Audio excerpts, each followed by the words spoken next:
Well, thankfully, most things in the ocean, they're not out to get us.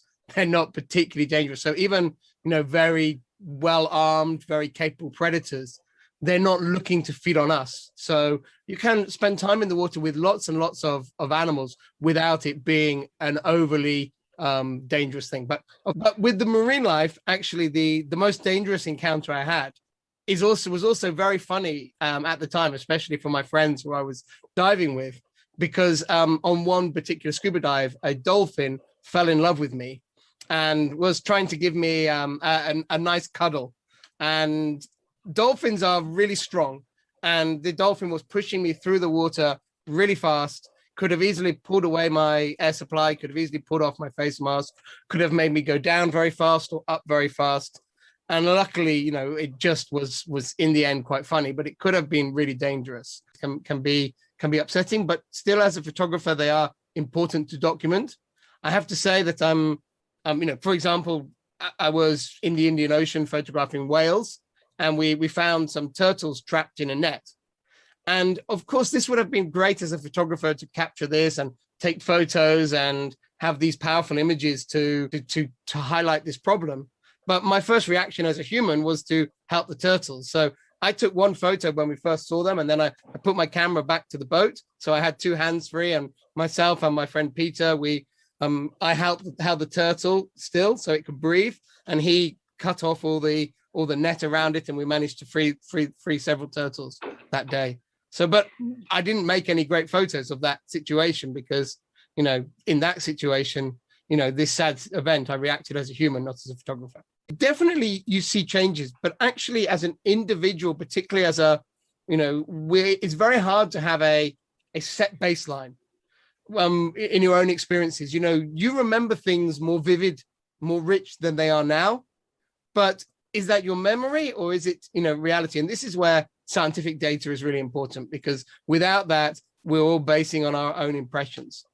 But definitely, when I think back to my early years in diving, we always saw more sharks than we do these days. Sharks can be really hard to find in many places now, and the countries that are doing a really good job at protecting this part of their marine ecosystem, the bigger animals, the bigger predators, you really get a shock when you visit those places and you see how many rich sharks and it makes you realize what it should be like everywhere else. Because I think that's important for us to know that just because something is beautiful doesn't mean it's pristine, doesn't mean it has the full biodiversity that it should have. I think as an underwater photographer, one of the main goals of what I'm trying to do and what other underwater photographers are trying to do is to give people a view into the underwater world.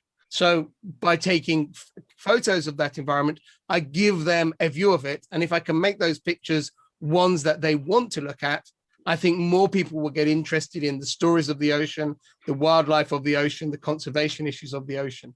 So my goal is not just to be eyes in that ocean, but also to make pictures that people really want to look at and react to and relate to, so that they become engaged with all those issues. I think one of the great things is that young people are engaged environmentally and do care, I think, about these issues more than older generations.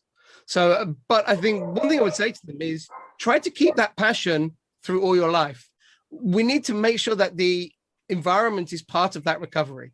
We can't just focus on economic recovery, or, it has to be a full recovery, because in the end, we need a sustainable planet where those ecosystems are functioning properly.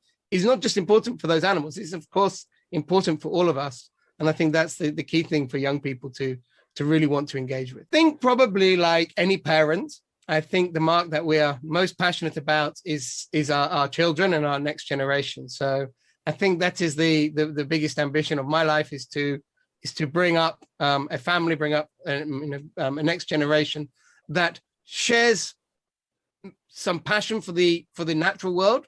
For me, it doesn't have to be the underwater world, but has a passion for that and wants to make taking care of the environment part of the way she lives her life. So whatever choices my daughter makes for her career, that she doesn't forget that we're part of this bigger system, that we're all, one species of humans on this planet, that we should all work together, collaborate together to make our planet great for all of us.